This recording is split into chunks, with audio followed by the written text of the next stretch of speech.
Hello नमस्कार दोस्तों, स्वागत है आपका principle of inheritance and variation chapter के पार्ट 3 में। तो पार्ट 2 तक हमने टेस्ट क्रॉस तक जो है अपना चैप्टर देखा है। पार्ट 3 में हम रूल से स्टार्ट करेंगे। जो लॉ ऑफ इनहेरिटेंस हैं जो मेंडल ने दिए हैं, उनमें पहला लॉ है लॉ ऑफ डोमिनेंस और दूसरा लॉ है लॉ ऑफ सेग्रीगेशन। तो यहाँ से हम इस चैप्टर को आज पार्ट 3 में पढ़ना स्टार्ट करेंगे। तो शुरू करते हैं अपना चैप्टर।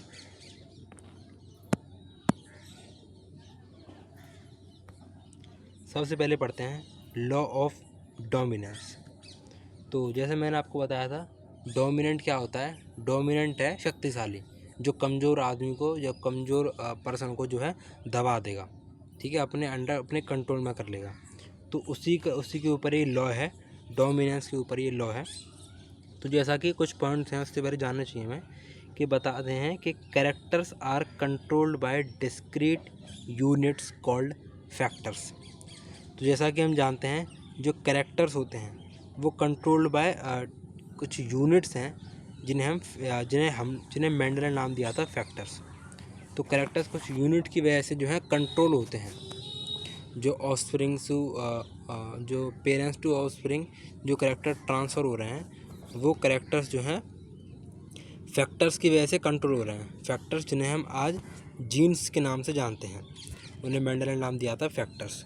तो उनसे जो है कैरेक्टर्स कंट्रोल होते हैं, पहली बात। दूसरी बात, जो फैक्टर्स या जीन्स हैं वो पेयर्स में मिलते हैं, ठीक है, वो किसमें मिलते हैं? पेयर में मिलते हैं, जोड़े में मिलते हैं। तीसरी बात, in a dissimilar pair of factors one member of the pair dominates या डोमिनेंट एंड अदर रिसेसिव। तो बताया डिसिमिलर पेयर होता है जब पेयर में दो अलील्स होते हैं वो डिसिमिलर होते हैं, ठीक है। जैसे हमने देखे थे हेटेरोजाइगस कंडीशन में एक कैपिटल टी था, एक स्मॉल टी था। तो ये डिसिमिलर पेयर है, ये कैपिटल है, ये स्मॉल है। तो ये एक डिसिमिलर टाइप का पेयर है। तो इसमें जो एक होगा, पेयर में से एक होगा वो डोमिनेंट होगा, जैसे एक कैपिटल लेटर वाला डोमिनेंट है, और एक जो होगा अदर वो रिसेसिव होगा, जैसे यहाँ स्मॉल लेटर वाला रिसेसिव है। तो ये डोमिनेंट इस पर जो है अपनी जो ताकत आजमाएगा और इसका जो है कैरेक्टर वो दबा देगा। तो इसी की वजह से ये प्लांट भी जो है टॉल आ रहा था। आगे बढ़ते हैं। The law of dominance is use to explain the expression of only one of the parental characters in a monohybrid cross in the F1 generation. तो बता रहा है कि इसी लॉ ऑफ डोमिनेंस की वजह से जो हम मोनोहाइब्रिड क्रॉस देख रहे थे, उसमें जो फर्स्ट जनरेशन आ रही थी, जो पहली पीढ़ी आ रही थी मोनोहाइब्रिड क्रॉस में, उसमें इसी डोमिनेंस के लॉ की वजह से जो सारे ऑफस्प्रिंग थे फर्स्ट जनरेशन के, वो सब टॉल आ रहे थे, या मतलब कहने का मतलब वो सब किसी एक पेरेंट का कैरेक्टर ही शो कर रहे थे। तो जैसा कि हमने देखा, जब फर्स्ट जनरेशन आई तो सिर्फ किसी एक पेरेंट का कैरेक्टर ही जो है उसमें शो हो रहा था, ठीक है। तो वो किसकी वजह से? डोमिनेंस के लॉ की वजह से, क्योंकि यहाँ ये डोमिनेंस शो कर रहा है कैपिटल वाला। And the expression of both in the F2। और जब सेकंड जनरेशन आई तो दोनों के कैरेक्टर्स जो है, दोनों पेरेंट के कैरेक्टर्स जो है शो हुए, किसमें? हमें सेकंड जनरेशन में। पर वहाँ पे भी रेशियो कम रहा, ये डोमिनेंस के रीज़न की वजह से। It also explains the proportion of 3:1 obtained at the F2। ये उस 3:1 प्रपोर्शन को भी एक्सप्लेन करता है जो F2 जनरेशन में आया। तो कैसे? क्योंकि जब जो 4 प्लांट्स थे, 4 प्लांट्स आए, उनमें से 3 आए टॉल और एक आया डॉफ, ठीक है। तो एक डॉफ क्यों आया? क्योंकि उसमें कोई डोमिनेंट अलील था ही नहीं, उसमें दोनों स्मॉल टी थे, कोई डोमिनेंट अलील है ही नहीं। तो यहाँ इसलिए लॉ ऑफ डोमिनेंस जो है फॉलो नहीं हो पाया, क्योंकि कोई है ही नहीं डोमिनेंट अलील। तो इसलिए एक डॉफ आया और बाकी तीनों में जो है डोमिनेंट अलील थे, इसलिए उनमें लॉ ऑफ डोमिनेंस की वजह से वो टॉल रहे। तो ये इस प्रोपोर्शन को भी एक्सप्लेन कर रहा है कि कैसे 3:1 का जो है रेशियो यहाँ पर बना। तो इतनी बात हो गई लॉ ऑफ डोमिनेंस से।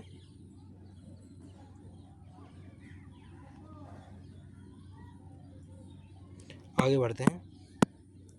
Law of segregation. This law is based on the fact that the alleles do not show any blending. तो ये लॉ उस फैक्ट पर बेस है जिससे हमें ये पता चल रहा है कि अलील जो है उन्होंने कोई भी मिलावट शो नहीं करी, अलील्स ने कोई ब्लेंडिंग शो नहीं करी। तो उस लॉ की वजह से हमें लॉ ऑफ सेग्रीगेशन, सेग्रीगेशन माने सेपरेट होना, तो लॉ ऑफ सेग्रीगेशन माने सेपरेट होना। तो कैसे सेपरेट का लॉ ये यहाँ किस चीज़ से प्रूव हो रहा है कि हमें पता चला था कि अलील्स ने कोई ब्लेंडिंग शो नहीं करी, मतलब यहाँ जो है सेपरेट होने की जो है क्या प्रोसेस रहा होगा वो पता चलेगा। And that both the characters are recovered as such in the F2 generation. और दोनों करेक्टर जो पेरेंट्स के थे, एक टॉल वाले का प्योर टॉल था, एक प्योर ड्वार्फ था, ये दोनों करेक्टर जो हैं जैसे हैं ऐसे ही हमें सेम ऐसे ही F2 जनरेशन में रिकवर हो गए। जो 3 आए थे टॉल वो एग्जैक्टली ऐसे आए थे,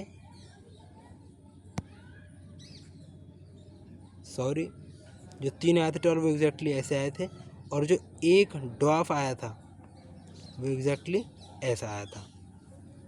तो ऐसा कोई ब्लेंडिंग जो है शो नहीं हुई थी कि जो है इस तरह का कोई आया हो, ऐसे बीच में इन दोनों का मिक्स होकर, ऐसा नहीं, ऐसे ब्लेंडिंग जो है नहीं हुई थी। तो वो जैसे कैरेक्टर थे वो वैसे ही रिकवर हुए थे F2 जनरेशन में। दो one of this is not seen in the at the F1 stage. हालांकि जो फर्स्ट जनरेशन थी उसमें से एक कैरेक्टर जो है शो नहीं हुआ था, वो हम जानते हैं लॉ ऑफ डोमिनेंस की वजह से, क्योंकि फर्स्ट जनरेशन में कोई एक ही जो है कैरेक्टर शो हुआ था पूरे प्रोजेनी में।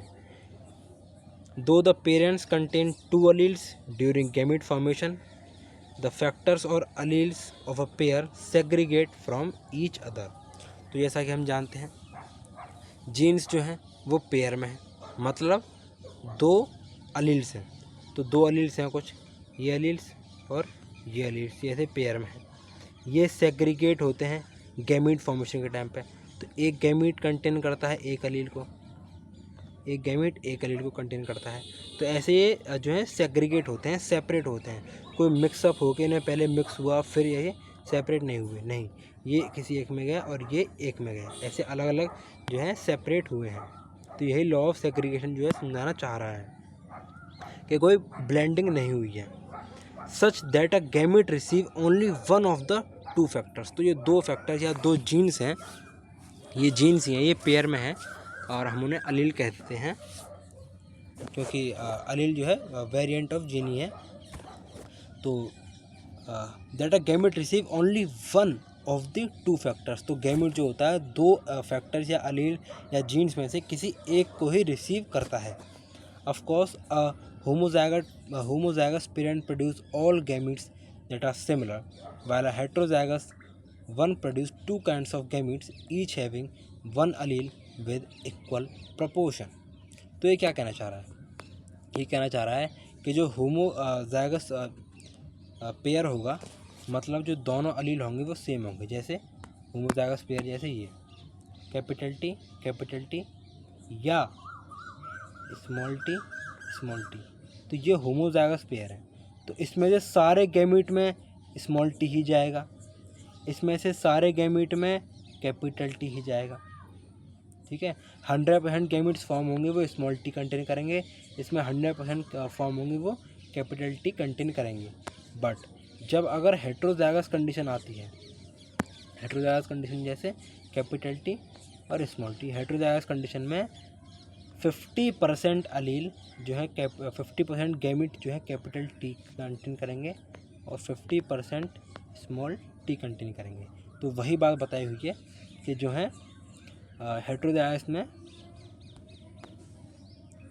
One produce 2 kinds of gametes each having one allele with equal proportion 50-50। तो होप आप पूरी बात समझ चुके होंगे लॉ ऑफ सेग्रीगेशन के बारे में। आगे बढ़ते हैं।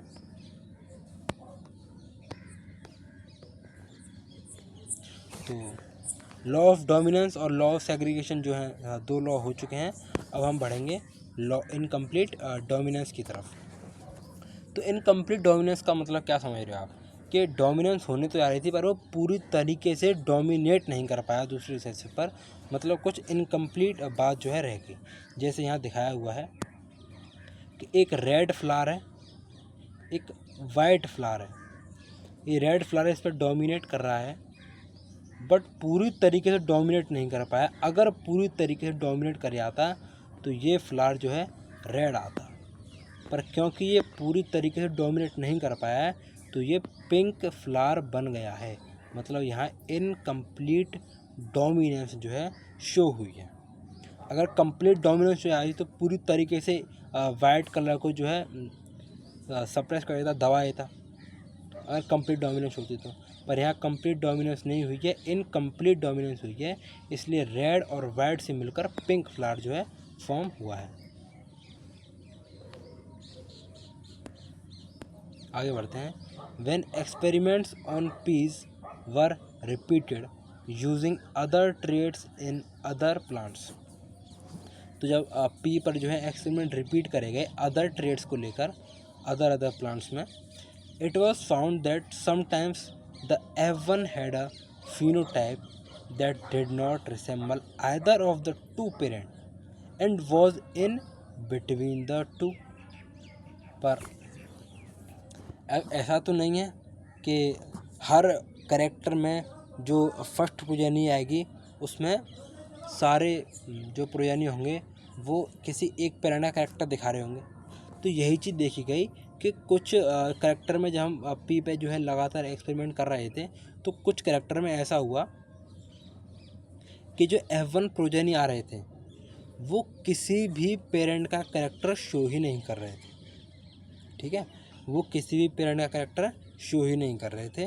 वो क्या आ रहे थे, उनका जो करेक्टर आ रहा था वो दोनों पेरेंट के करेक्टर के कुछ इन बिटवीन आ रहा था। जैसे यहाँ एक पेरेंट का करेक्टर रेड है, एक पेरेंट का करेक्टर वाइट कलर का है।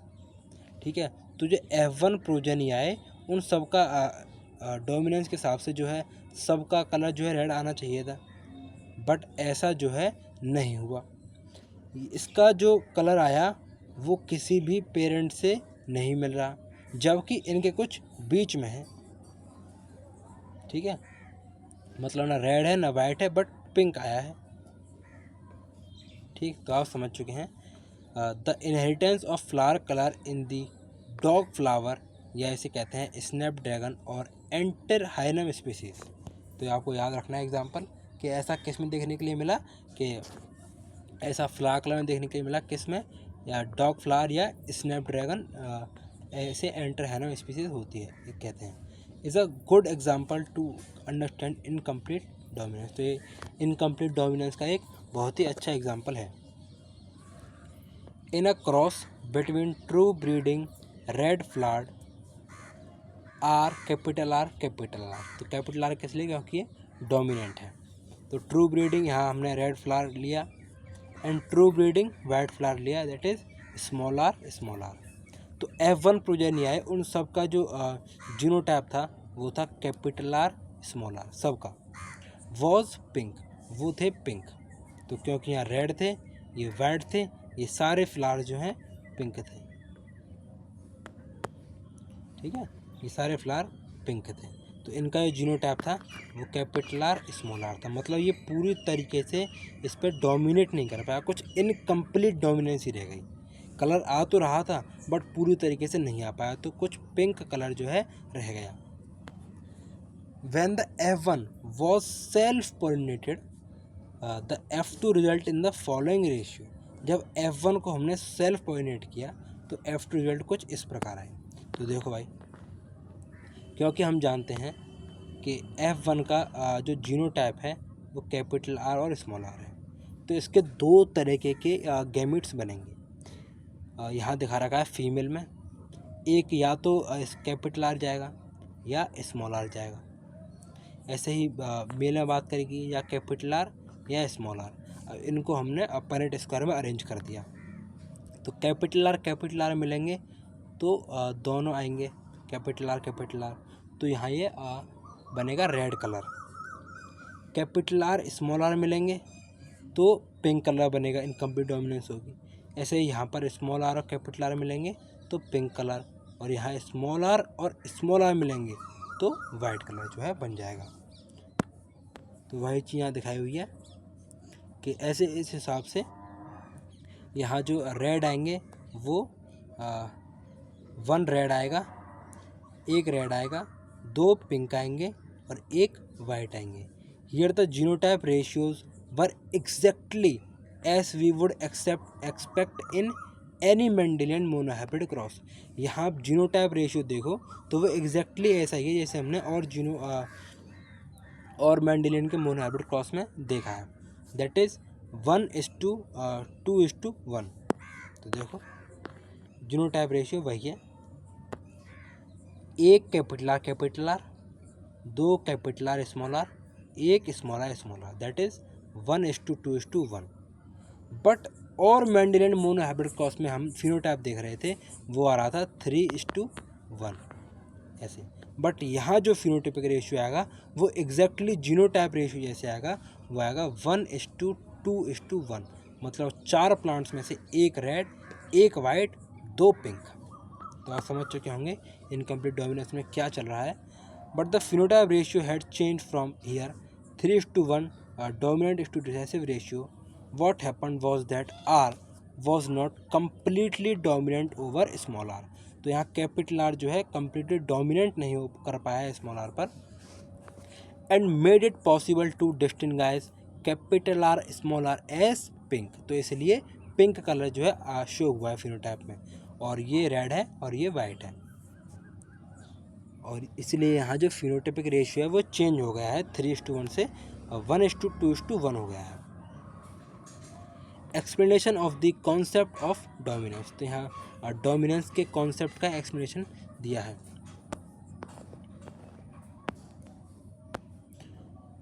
What exactly is dominance. तो डोमिनेंस एग्जैक्टली है क्या। Why are some alleles dominant and some recessive. क्यों कुछ अलील डोमिनेंट है और कुछ रिसेसिव है। To tackle this question we must understand what a gene does. तो भाई इन क्वेश्चन को हमें समझने के लिए जीन को समझना पड़ेगा। Every gene as you know by now contains the information to express a particular trait. तो हम यह जानते हैं हर जीन जो है एक पर्टिकुलर ट्रेट के लिए, पर्टिकुलर कैरेक्टर के लिए इंफॉर्मेशन कंटेन करके रखता है इन अ डिप्लॉयड ऑर्गेनिज्म। क्योंकि हम जो है डिप्लॉयड ऑर्गेनिज्म, और डिप्लॉयड ऑर्गेनिज्म की बात करें तो there are 2 copies of each gene. इसलिए हर जीन की 2 कॉपीज़ होती हैं, that is as a pair of alleles. मतलब अलील्स का पेयर होता है। अब अलील जीन ही तो है, बट उसकी वेरिएंट फॉर्म है जीन की। जीन कैपिटल टी, उसकी वेरिएंट फॉर्म अलील्स दे दी, कैपिटल टी और स्मॉल टी। ठीक है, तो मतलब ये भी तो जीन ही है। तो क्योंकि डिप्लॉयड ऑर्गेनिज्म है तो हर जीन की 2 कॉपीज़ होती हैं, वो पेयर ऑफ अलील्स में होती हैं। Now these 2 alleles need not always be identical. तो ये अलील्स ऑलवेज आइडेंटिकल नहीं होते, ऑलवेज एक जैसे नहीं होते। ये हेट्रोजाइगोट भी होते हैं, ऐसे हेट्रोजाइगोट। जैसे कि हेट्रोजाइगोट कंडीशन में जो है दोनों अलील जो है आइडेंटिकल नहीं होते, एक डोमिनेंट होता है, एक रिसेसिव होता है। One of them may be different due to some changes. एक उनमें से डिफरेंट होता है कुछ चेंजेस की वजह से, कुछ चेंजेस होंगे उसमें, जभी तो वो जो है डोमिनेंट है। तो that it has undergone about which you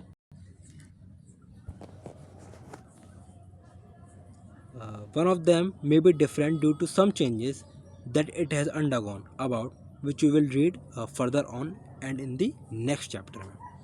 आप और यार डिटेल में पढ़ोगे molecular basis of inheritance chapter में, which modifies the information that particular allele contains। जो कि जो है क्यों आ रहा है, क्योंकि मॉडिफाई हो रखी है उसमें इन्फॉर्मेशन जो पर्टिकुलर अलील जो है कंटेन करके रख रहा है। इसलिए एक डोमिनेंट हो गया और उसकी वजह से, और दूसरा रिसेसिव है। Let's take an example of gene that contains the information for producing an enzyme. ठीक है, तो हम इसे देखते हैं। तो हम जैसे जानते हैं एंजाइम के बारे में, तो एंजाइम हमने बायोमोलिक्यूल में पढ़ा है कि एंजाइम सबस्ट्रेट से जो है बाइंड करता है, उसके पास एक ऐसी बाइंडिंग साइट होती है जो सबस्ट्रेट से जो है मैच करती है, सबस्ट्रेट से बाइंड करता है एंजाइम और ट्रांसफॉर्मेशन करता है उसमें, और प्रोडक्ट की जो है फॉर्मेशन करता है। तो वही चीज़ बता रखी है कि जो जीन होता है वो कंटेन करके रखता है इंफॉर्मेशन प्रोड्यूस करने के लिए एंजाइम। ठीक है, gene that contains the information for producing an enzyme. तो जीन इंफॉर्मेशन कंटेन करके रखता है उस एंजाइम को बनाने के लिए, जिस करैक्टर के लिए उसे जौन सा एंजाइम चाहिए उसके लिए इंफॉर्मेशन कंटेन करके रखता है gene. Now there are 2 copies of this gene, और जैसा कि हम जानते हैं जीन एग्जिस्ट करता है पेयर में, तो इस जीन की 2 कॉपीज़ होती हैं, दैट इज़ 2 अलीलिक फॉर्म्स। तो क्या होती हैं वो? 2 अलीलिक फॉर्म्स होती हैं। Let us assumes as is more common that the normal allele produces the normal enzyme. तो जैसे जो नॉर्मल अलील है वो तो नॉर्मल एंजाइम को प्रोड्यूस करेगा, that is needed for the transformation of a substrate S, जो कि ज़रूरी है सबस्ट्रेट की ट्रांसफॉर्मेशन करने के लिए। ऐसा जो नॉर्मल एंजाइम है वो नॉर्मल ट्रांसफॉर्मेशन करेगा सबस्ट्रेट की, जो ज़रूरी है उसके हिसाब से। थ्योरेटिकली देखा है तो जो मॉडिफाइड अलील है could be responsible for production of, और जो मॉडिफाइड अलील है वो कुछ प्रोडक्शन के लिए जो है जिम्मेदार है। मॉडिफाइड अलील जैसे द नॉर्मल या लेस एफिशिएंट एंजाइम। ठीक है, जो नॉर्मल अलील है वो तो नॉर्मल एंजाइम प्रोड्यूस करेगा, जो नॉर्मल ट्रांसफॉर्मेशन कराएगा सबस्ट्रेट के प्रोडक्ट में। ठीक है, बट जो मॉडिफाइड अलील है, ठीक है, एक तो नॉर्मल अलील हुआ क्योंकि 2 अलीलिक फॉर्म है, और एक जो मॉडिफाइड अलील है वो क्या होगा? वो रिस्पॉन्सिबल होगा प्रोडक्शन के लिए कुछ ऐसी चीज़ों के लिए, जैसे वो या तो नॉर्मल या लेस एफिशिएंट एंजाइम को प्रोड्यूस करेगा। ठीक है, नॉर्मल तो नॉर्मल प्रोड्यूस करेगा ही, पर जो मॉडिफाइड है वो क्या करेगा? वो या तो नॉर्मल या लेस एफिशिएंट एंजाइम को प्रोड्यूस करेगा, या तो नॉर्मली प्रोड्यूस कर देगा या लेस एफिशिएंट, मतलब जिसकी एफिशिएंसी कम हो प्रोडक्ट को फॉर्म करने की, सबस्ट्रेट से बाइंड होने, मतलब कुछ भी उसमें कमी है, तो ऐसे एंजाइम को प्रोड्यूस करेगा। या एक नॉन फंक्शनल एंजाइम को प्रोड्यूस करेगा, मतलब जिस एंजाइम का जो है कोई फंक्शन ही नहीं है, मतलब वो नॉन फंक्शनल एंजाइम है, बेकार एंजाइम है, उसका कोई काम नहीं है, या तो ऐसा एंजाइम प्रोड्यूस कर देगा नॉन फंक्शनल एंजाइम। और नो एंजाइम एट ऑल, या एंजाइम प्रोड्यूस ही नहीं करेगा। तो आप क्या समझे कि जीन्स जो है पेयर में है, या हम उसकी 2 अलीलिक फॉर्म कह सकते हैं। तो कुछ एक ये अलीलिक फॉर्म हो गई और कुछ एक ये अलीलिक फॉर्म हो गई।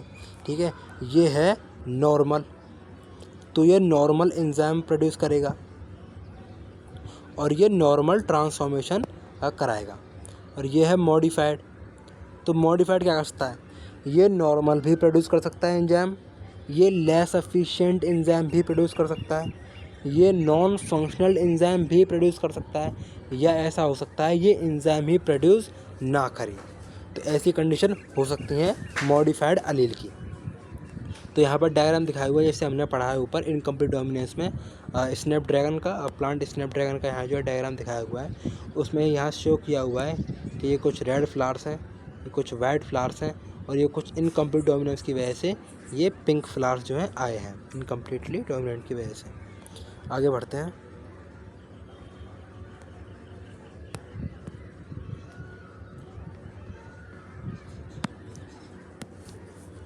इन द फर्स्ट केस, तो फर्स्ट केस में देखें तो the modified allele is equivalent to the unmodified allele. Unmodified allele मतलब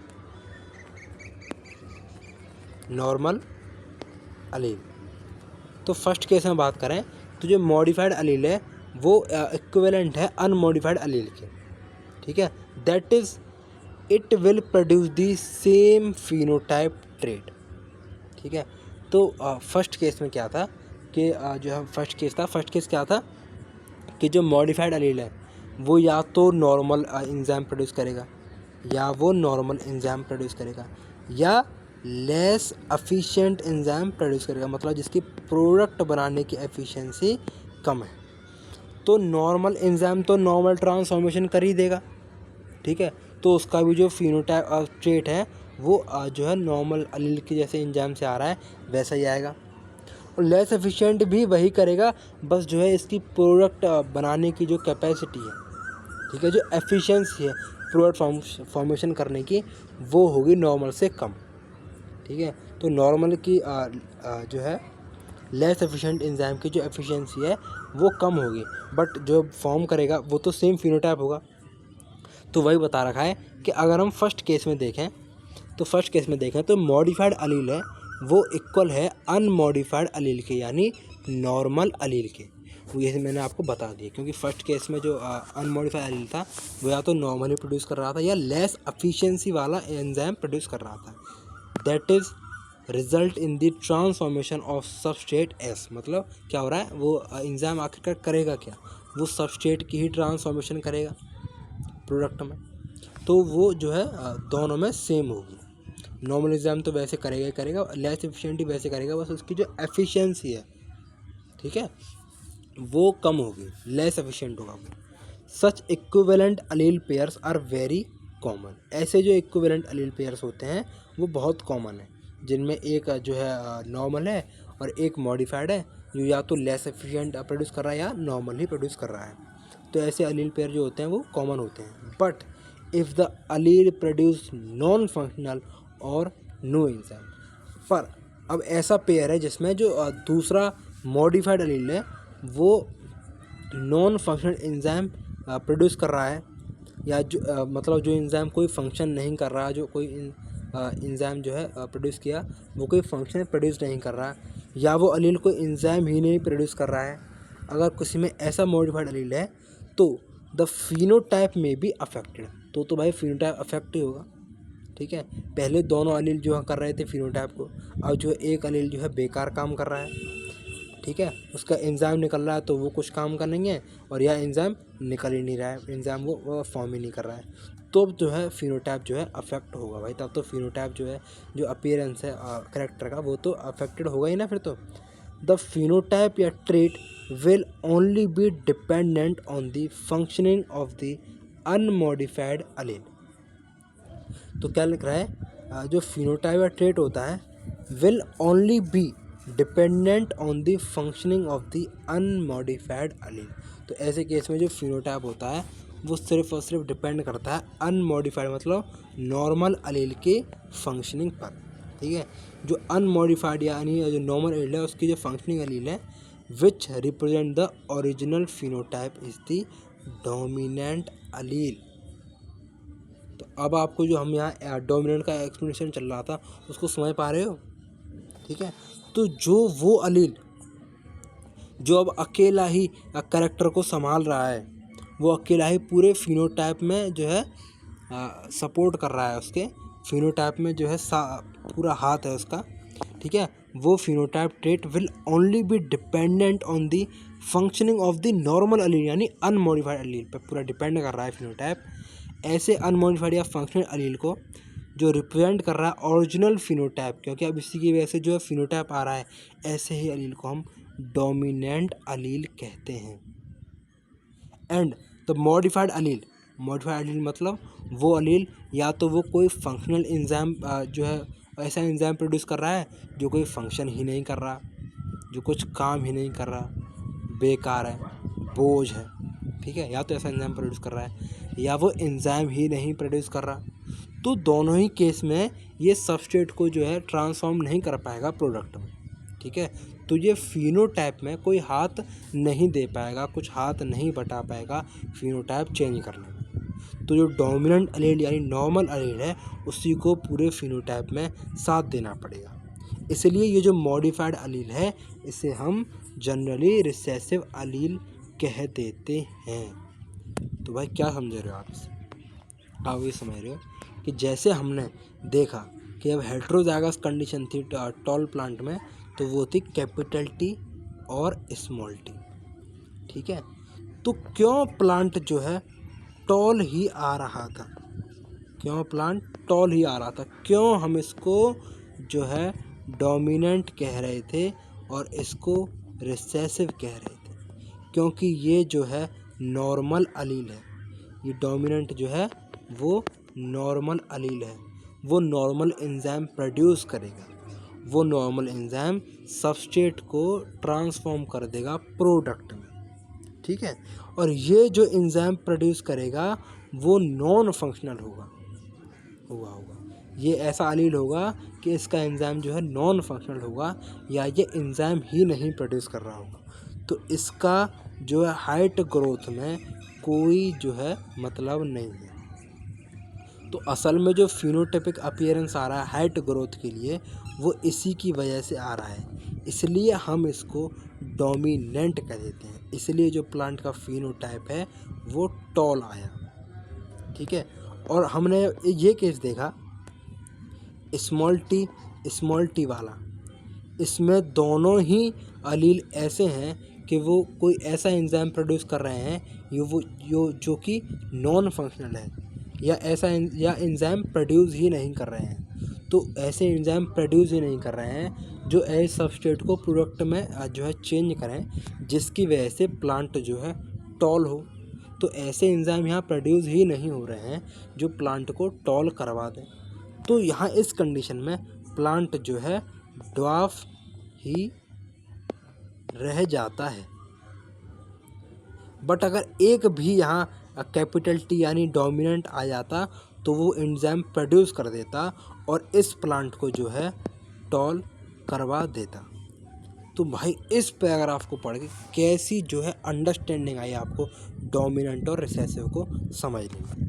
तो भाई बहुत मज़ा आया, आनंद आ गया। असली पढ़ाई ये है। Hence in the example above the recessive trait is seen due to non-functional enzyme because no enzyme is produced। तो रिसेसिव ट्रेट में यही हो रहा है, या तो नॉन फंक्शनल एंजाइम था उसका या कोई एंजाइम ही नहीं प्रोड्यूस हो रहा था, इसलिए हम उसे अलील को उसको हम रिसेसिव कह रहे थे, कमज़ोर कह रहे थे, ठीक है। क्योंकि वो जो एंजाइम प्रोड्यूस कर रहे हैं अलील अपने करैक्टर को शो कराने के लिए, अपने सबस्ट्रेट को प्रोडक्ट में ट्रांसफॉर्म करने के लिए, वो एंजाइम ही नहीं ये प्रोड्यूस कर पा रहा है अच्छे, तो इसलिए ये रिसेसिव है। और दूसरा डोमिनेंट है। अब हमने बात करी इससे पहले इनकम्प्लीट डोमिनेंस की, ठीक है।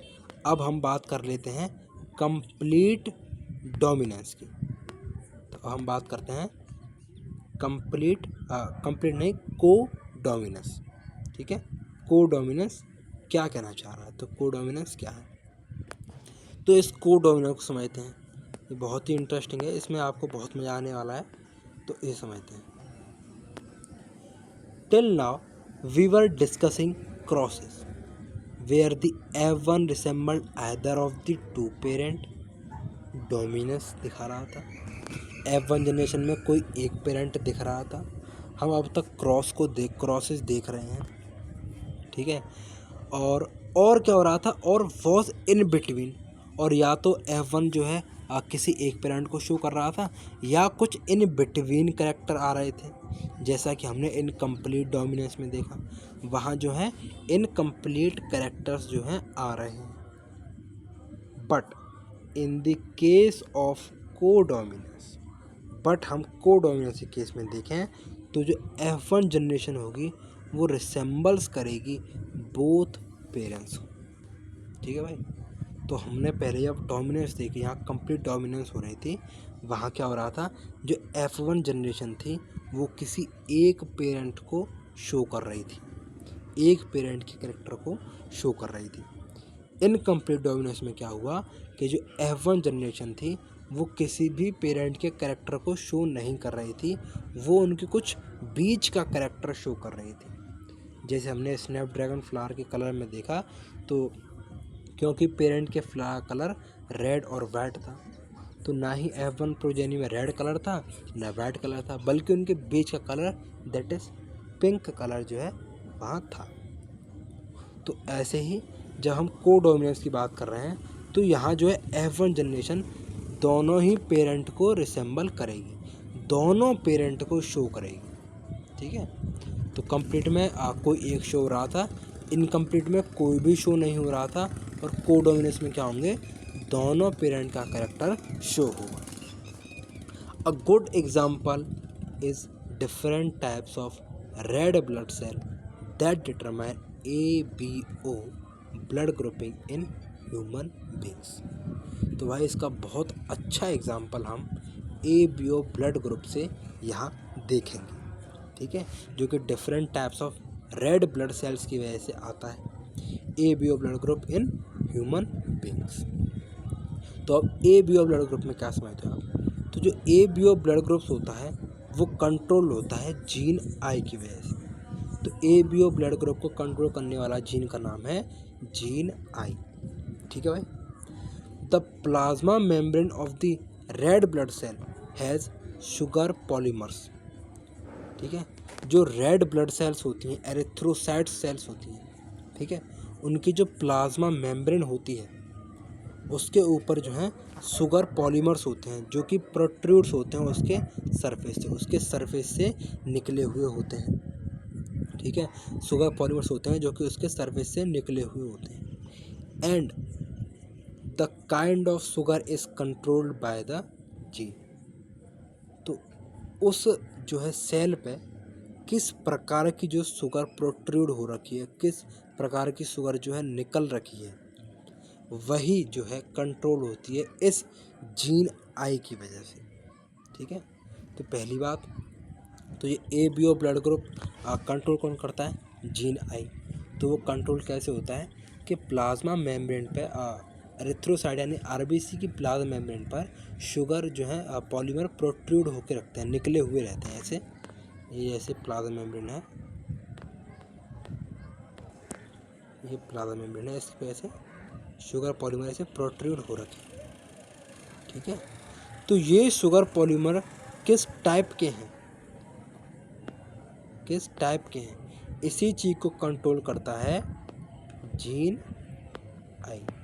तो ये शुगर पॉलीमर किस टाइप के हैं, इसी चीज़ को कंट्रोल करता है जीन आई, ठीक है। आगे देखते हैं। The gene I has 3 alleles. अब यहाँ जैसे हमने देखा है जनरली जो जीन है उसके 2 एलील्स होते हैं, 2 पेयर में एग्जिस्ट करता है, एक पेयर होता है जिसमें 2 एलील होते हैं। बट यहाँ देखें तो जीन आई के पास 3 एलील्स हैं, दैट इज IA, ठीक। तो यहाँ जो जीन आई है उसके पास 3 एलील हैं, जैसे IA, IB and small I. अब ये देखो ये है स्मॉल आई, मतलब ये किस चीज़ को डिनोट कर रहा है, ये रिसेसिव रिसेसिव एलील को जो है ये डिनोट कर रहा है। The alleles IA and IB produce a slightly different form of sugar. जो एलील हैं IA और IB ये slightly different form of sugars को प्रोड्यूस करेंगे, क्योंकि ये दोनों डोमिनेंट हैं। ये दोनों डोमिनेंट इसीलिए हैं क्योंकि ये अपना एंजाइम प्रोड्यूस कर रहे होंगे, फंक्शनल एंजाइम प्रोड्यूस कर रहे होंगे जो प्रोडक्ट फॉर्म कर रहा होगा। तो ये ऐसी IA और IB प्रोड्यूस कर रहे हैं अपने डिफरेंट टाइप्स ऑफ शुगर को। वेल जो स्मॉल आई है क्योंकि ये रिसेसिव है इसलिए ये प्रोड्यूस ही नहीं कर रहा होगा, does not produce any sugar. तो ये कोई शुगर प्रोड्यूस ही नहीं कर रहा, because humans are diploid organism, क्योंकि ह्यूमन्स जो हैं डिप्लॉयड ऑर्गेनिज्म है। तो उनमें जो है 2 ही पेयर, उनमें एक पेयर होगा, मतलब 2 ही एलील्स होंगे क्योंकि वो डिप्लॉयड ऑर्गेनिज्म है, 2 ही होंगे उसमें। So each person possesses any 2 of the 3 I gene alleles. तो हर person in 3 I gene allele में से कोई 2 ही कैरी करेगा, ठीक है। IA and IB are completely dominant over small i, ठीक है। और जो IA और IB एलील हैं वो कंप्लीटली डोमिनेट कर रहे हैं स्मॉल आई जीन पर, स्मॉल आई एलील पर, ठीक है। कौन, IA एंड IB। और स्मॉल आई जो है रिसेसिव है क्योंकि ये डोमिनेंट है इसलिए इन्हें कैपिटल लेटर यूज़ किया गया है। In other words IA and small I are present only IA expresses। मतलब ये बता रहा है कि अगर हम IA और स्मॉल आई को साथ देखें तो सिर्फ IA ही अपने आप को एक्सप्रेस करेगा। क्यों? क्योंकि जो स्मॉल आई है वो तो कुछ प्रोड्यूस ही नहीं कर रहा, वो शुगर या एंजाइम अपने प्रोड्यूस ही नहीं कर रहा, तो ये अपने आप को एक्सप्रेस कैसे करेगा?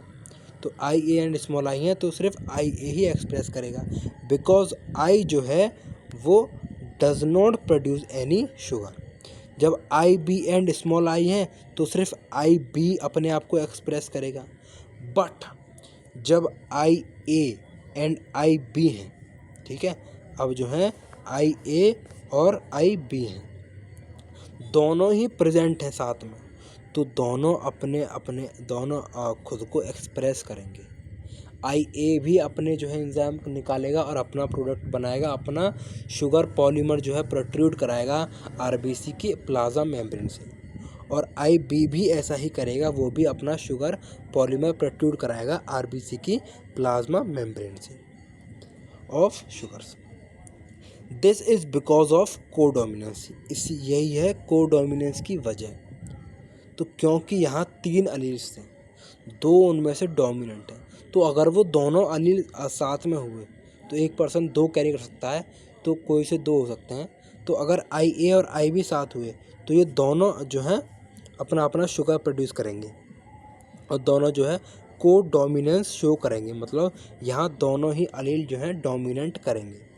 Hence red blood cells have both A and B types of sugar.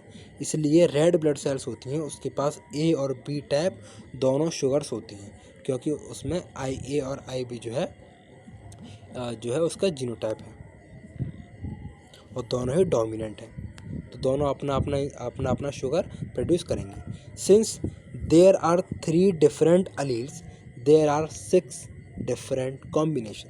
तो क्योंकि 3 डिफरेंट अलील हैं तो 6 डिफरेंट कॉम्बिनेशन बनेंगे 2-2 अलील्स की। Of these 3 alleles that are possible and therefore a total of 6 different genotypes of the human ABO blood types. तो blood types में ABO blood types में देखें तो 6 डिफरेंट जीनोटाइप्स हमारे को यहाँ जो है मिलेंगे। How many phenotypes are possible? तो हम देखेंगे इनके फिनोटाइप्स कितने पॉसिबल हैं। तो 6 तो जीनोटाइप्स मिलेंगे, 3 अलील हैं तो 6 जीनोटाइप्स मिलेंगे। और फिनोटाइप कितने मिलेंगे? तो पहले यहाँ देखो, अलील पेरेंट 1 से आया IA, ठीक है, पेरेंट 2 से आया IA, तो दोनों से IA है, तो जीनोटाइप होगा IA और IE। और ब्लड टाइप होगा क्योंकि सिर्फ पूरी RBC की मेम्ब्रेन पे A ब्लड ग्रुप जो है A टाइप का शुगर प्रोट्रूड होगा, तो ब्लड टाइप कैसा रहेगा? A ब्लड ग्रुप रहेगा।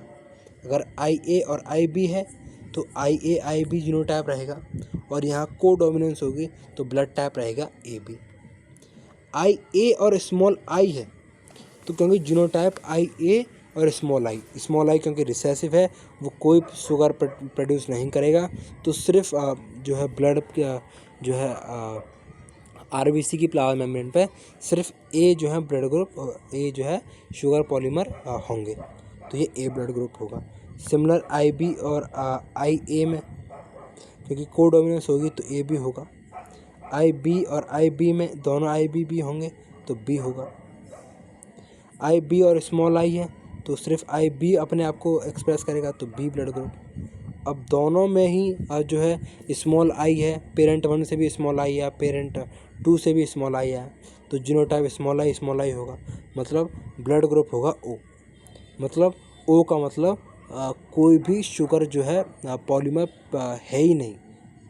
RBC की जो प्लाज्मा मेम्ब्रेन है उस पर कोई भी शुगर पॉलीमर है ही नहीं, तो इसलिए ऐसे ब्लड ग्रुप को हम O ब्लड ग्रुप कहते हैं। ठीक है, तो फिनोटाइप आया हमारे पास, एक तो A आया, ठीक है, एक A आया, एक AB आया, एक B आया, एक O आया, तो ऐसे करके 1 2 3 4 हमारे पास फिनोटाइप आए। ठीक है, तो 4 हमारे पास फिनोटाइप आए और 6 डिफरेंट हमारे पास जो है यहाँ जीनोटाइप्स हैं। तो 4 फिनोटाइप्स हैं और 6 डिफरेंट जीनोटाइप्स हैं। ठीक है, जैसे एक तो IA हो गया, एक IB हो गया, एक IA हो गया, ठीक है, एक IA हो गया, एक IB हो गया, ठीक है, और एक स्मॉल आई हो गया। ठीक है, ये वाला और ये वाला तो सेम ही है। तो ऐसे 1 2 3 4 5 6, तो ऐसे 6 जीनोटाइप आए। तो 6 जीनोटाइप्स आए एंड 4 फिनोटाइप्स आए। तो आप ये बात याद रखोगे कि कोडोमिनेंस में हमारे पास, हमने जब ABO ब्लड ग्रुप देखा तो उसमें हमारे पास 6 जीनोटाइप आए 2 के पेयर से, और जो है 4 हमारे पास फिनोटाइप्स आए, एक A ब्लड ग्रुप, एक B ब्लड ग्रुप, एक AB ब्लड ग्रुप और एक O ब्लड ग्रुप। ठीक है, तो हमने बड़े शानदारी से कोडोमिनेंस जो है ख़त्म किया। अब हम बढ़ते हैं आगे हम इस पैक को और पढ़ते हैं और आज के इस पार्ट को जो है एंड करते हैं।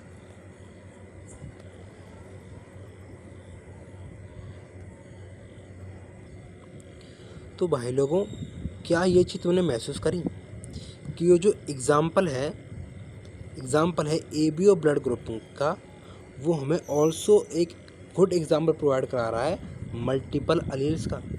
ठीक है, जो ABO ब्लड ग्रुपिंग का जो एग्जाम्पल था वो एक मल्टीपल अलील्स का भी तो गुड एग्जाम्पल है, क्योंकि हमने इसमें 2 अलील से ज़्यादा अलील देखे, यानी हमने यहाँ 3 अलील्स देखे थे। Here you can see that there are more than 2, यहाँ 2 से ज़्यादा अलील हैं, दैट इज़ यहाँ 3 अलील्स हैं जो कि सेम करेक्टर को गवर्न कर रहे हैं, सेम करेक्टर पर काम कर रहे हैं। Since in an individual only 2 alleles can be present, हम जानते हैं किसी एक इंडिविजुअल में सिर्फ 2 अलील्स ही प्रेजेंट रहते हैं। ठीक है, हम ये तो जानते हैं कि किसी एक इंडिविजुअल में 2 अलील्स प्रेजेंट होंगे, बट मल्टीपल अलील्स भी मिलेंगे हमें। ठीक है, मतलब ऐसा नहीं है कि हमें हर इंडिविजुअल में 2 ही अलील्स मिल रहे हैं, हमें मल्टीपल अलील्स भी मिल सकते हैं अगर हम पूरी पॉपुलेशन पर स्टडी करें भाई, क्योंकि पॉपुलेशन में तो हर तरीके का इंसान मिल जाएगा हमें। हो सकता है कोई जो है कैरी कर रहा हो मल्टीपल अलील्स को, तो मल्टीपल अलील्स हमें मिल सकते हैं जब हम पॉपुलेशन स्टडीज़ करें। तो उसके बाद हम अगले पैराग्राफ पे आते हैं। तो अगले पैराग्राफ में क्या टॉपिक है, तो यहाँ बता रखा है occasionally a single gene product may produce more than 1 effect. तो भाई जैसे हम देख रहे थे कि एक जीन होता है, वो अपना एंजाइम प्रोड्यूस करता है, वो एंजाइम सबस्ट्रेट को ट्रांसफॉर्म करता है प्रोडक्ट में। ठीक है, तो वो किसी एक करेक्टर को जो है उस पर काम कर रहा होता है, जो जीन का करेक्टर है उस पर वो काम कर रहा होता है। पर यहाँ बता रखा है कि एक सिंगल जीन प्रोडक्ट, एक जीन ने किसी एक प्रोडक्ट को बनाया, तो वो सिंगल प्रोडक्ट में प्रोड्यूस मोर देन 1 इफेक्ट, वो एक से ज़्यादा इफेक्ट भी शो करा सकता है। मतलब ऐसे जनरली कैसा होता है कि कोई हाइट का जीन है तो वो हाइट के लिए प्रोडक्ट फॉर्म करेगा और वो हाइट पे काम करेगा। ठीक है, तो एक इफेक्ट इस इफेक्ट पर काम करेगा। बट ऐसा भी हो सकता है कि एक सिंगल जीन प्रोडक्ट है, वो प्रोड्यूस कर रहा है मोर देन 1 इफेक्ट, वो एक से ज़्यादा इफेक्ट जो है प्रोड्यूस कर रहा होता है फिनोटाइप में। For example starch synthesis in P seeds, हम स्टार्च सिंथेसिस की बात करें पी सीड्स में, तो हम पी सीड्स में मटर के दानों में स्टार्च के सिंथेसिस की बात करें तो वो कंट्रोल होता है एक जीन के जरिए, तो इस controlled by 1 gene. It has 2 alleles, और उस जीन के 2 अलील्स हैं, that is capital B and small b, मतलब एक डोमिनेंट है एक रिसेसिव है। Starch is synthesized effectively by, तो ये स्टार्च है वो अच्छी तरीके से सिंथेसाइज होता है effectively by capital B and capital B, मतलब यहाँ जो है दोनों डोमिनेंट अलील हैं, दैट इज़ होमोजाइगोट्स हैं। देयरफॉर यहाँ क्या से जो है स्टार्च अच्छी तरह से सिंथेसाइज होता है और यहाँ में लार्ज स्टार्च ग्रेन्स भी मिलते हैं। स्टार्च से सिंथेसाइज हो रहा है और हमें ग्रेन्स जो हैं वो लार्ज मिल रहे हैं, ठीक है, साइज में उनका साइज में लार्ज स्टार्च ग्रेन है, ठीक है। और जब हम बी देखें, मतलब दोनों रिसेसिव हैं, होमोजाइगोट कंडीशन है, तो इनकी जो है लेसर एफिशिएंसी होती है स्टार्च सिंथेसिस में। तो स्टार्च सिंथेसिस में इनकी लेसर एफिशिएंसी होती है, मतलब यहाँ स्टार्च जो है कम मात्रा में सिंथेसाइज होता है। एंड प्रोड्यूस होते हैं स्मॉलर स्टार्च ग्रेन, और यहाँ जो स्टार्च ग्रेन है वो छोटे होते हैं, स्मॉल साइज के होते हैं। तो स्मॉल बी में यहाँ एक तो लेसर एफिशिएंसी होती है स्टार्च सिंथेसिस की, और जो है साइज भी छोटा मिलता है, स्मॉलर स्टार्च ग्रेन मिलते हैं। अब मैचुरेशन के बाद देखें, after maturation of the seeds capital B seeds are round, ठीक है। मैचुरेशन के बाद देखें तो जो डोमिनेंट होमोजाइगोट अलील्स थे कैपिटल बी, उनके मैचुरेशन के बाद जो सीड्स होते हैं वो राउंड है, उनकी शेप राउंड बता रखी है, ठीक है भाई। तो मैचुरेशन के बाद इनकी शेप कैसी हुई, राउंड हुई। जबकि जो स्मॉल बी सीड्स थे उनकी शेप कैसी हुई, रिंकल्ड शेप हुई उनकी। दोनों कैसी शेप हुई है, रिंकल्ड शेप हुई है मैचुरेशन के बाद। एक तो इनमें स्टार्च सिंथेसिस से लेसर एफिशिएंसी थी, स्मॉलर स्टार्च ग्रेन था, और जो शीट की शेप है वो भी कैसी हुई, रिंकल्ड हुई, खुरदरी सी हुई, ऐसे करके रिंकल्ड मतलब समझ रहे हो ना, ऐसे ऐसे ऐसे ऐसे, मतलब ये ऐसे रिंकल्ड, और राउंड तो भाई राउंड ही है, ठीक है। तो ऐसे स्मॉल में ये हुआ। अब बात करें हम हेट्रोजाइगोट की प्रोड्यूस करें, वो प्रोड्यूस कर रहे हैं राउंड सीड्स, हेट्रोजाइगोट्स हैं, यानी हेट्रोजाइगोट में क्या होगा, कैपिटल बी और स्मॉल बी। तो ये हेट्रोजाइगोट कंडीशन है। यहाँ पर जो है प्रोड्यूस हो रहे हैं हेट्रोजाइगोट कंडीशन में, वहाँ पर मैचुरेशन के बाद यहाँ पर राउंड सीड्स ही प्रोड्यूस हो रहे हैं, ठीक है। जैसे राउंड सीड प्रोड्यूस हो रहे थे होमोजाइगोट डोमिनेंट में, ऐसे ही हेट्रोजाइगोट में राउंड सीड ही प्रोड्यूस हो रहे हैं मैचुरेशन के बाद। And B seems to be dominant allele, और जो है बी हमें डोमिनेंट अलील यहाँ दिख रहा है कि भाई हाँ ये कैपिटल अलील है, ये डोमिनेंट अलील है, क्योंकि होमोजाइगोट्स में ये डोमिनेंट है तो भी राउंड सीड प्रोड्यूस हो रहा है, और हेट्रोजाइगोट में भी ये राउंड सीड जो है प्रोड्यूस कर रहा है। But the starch grain produced are of intermediate size, but जो है स्टार्च ग्रेन आ रहा है वो आ रहा है इंटरमीडिएट साइज का, ठीक है। अब मतलब क्या समझ में आ रहा है कि यहाँ इनकम्प्लीट डोमिनेंस हो रही है स्टार्च साइज के मामले में। तो शेप के मामले में तो जो है कैपिटल भी डोमिनेंट आ रहा है, बट जो है साइज के पर्सपेक्टिव से देखें हम तो जो कैपिटल बी है वो इनकम्प्लीट डोमिनेंस जो है शो कर पा रहा है स्मॉल बी के ऊपर। तो क्योंकि ये देखो बी से कुछ ये साइज आ रही थी, स्मॉल बी से कुछ स्मॉल साइज आ रही थी, तो बी से, ठीक है। अब क्योंकि यहाँ जो है रिंकल्ड भी आ रहा था, बी से राउंड आया, मतलब इस पर्सपेक्टिव से देखें तो जो है बी डोमिनेंट है स्मॉल बी के ऊपर, मतलब वो राउंड ही जो है राउंड सीड यहाँ आया।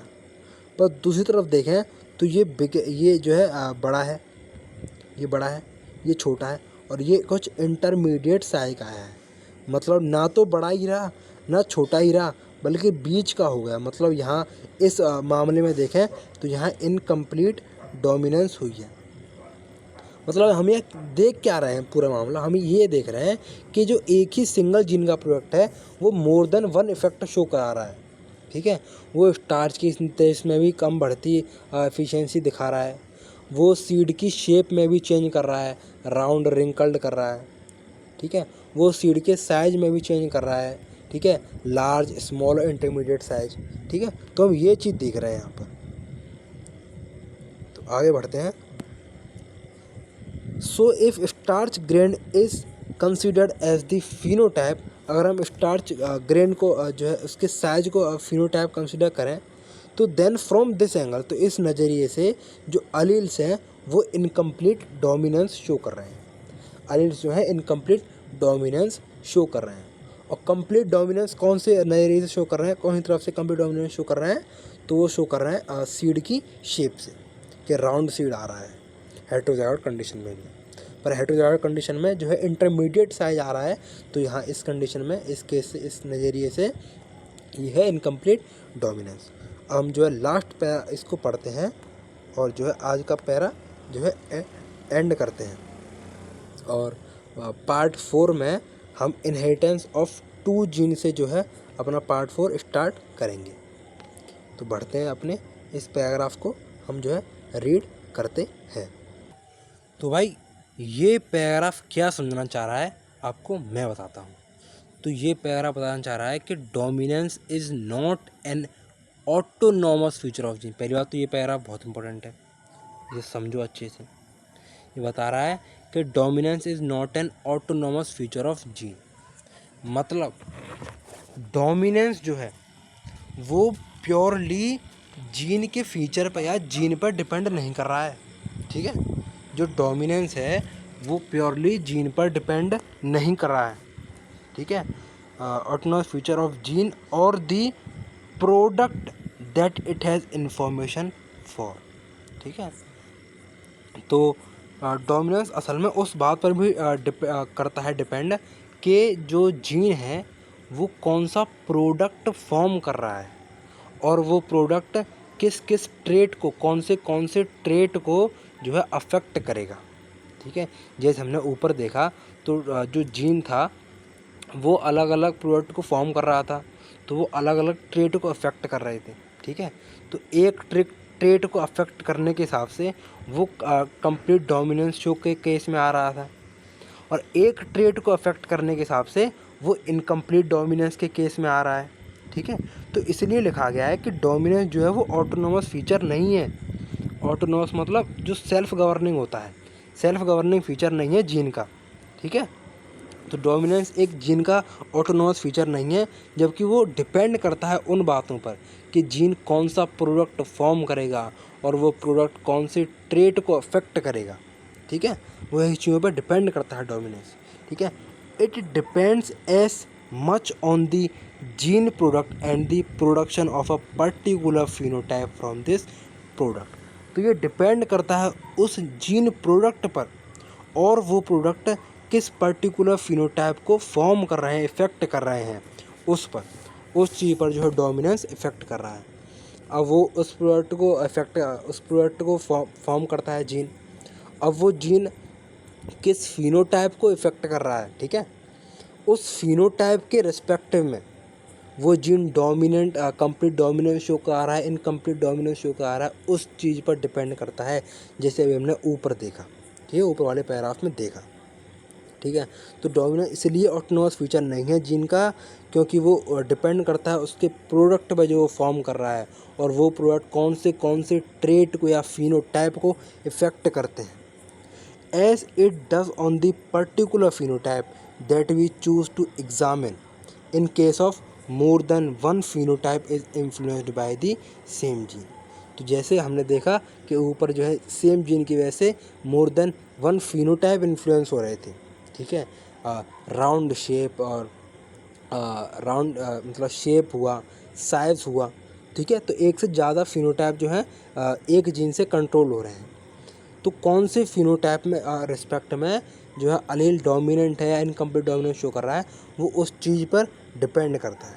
तो यहाँ वही चीज़ बताइए कि ऐसा नहीं कि डोमिनेंस जो है वो एक सेल्फ गवर्निंग फीचर नहीं है कि हम जीन से ही बता दें कि अब ये डोमिनेंट है या नहीं। वो उसके प्रोडक्ट पे और प्रोडक्ट के फिनोटाइप को कौन से फिनोटाइप को इफ़ेक्ट करते हैं उस चीज़ पर डिपेंड करता है। तो ये बात आपको जो है याद रखनी है, और नहीं समझ में आया तो दोबारा से देखना है और आप समझ जाओगे, मैं गारंटी लेता हूँ। मैंने बहुत आराम से समझाया है। आपको ज़्यादा ही आराम से लगा हो तो आप स्पीड भी जो है इंक्रीज़ कर सकते हैं, आपके पास ऑप्शन अवेलेबल है। तो थैंक यू भाई, आज के लिए इतना ही। मिलते हैं पार्ट 4 के साथ। Thank you, bye bye.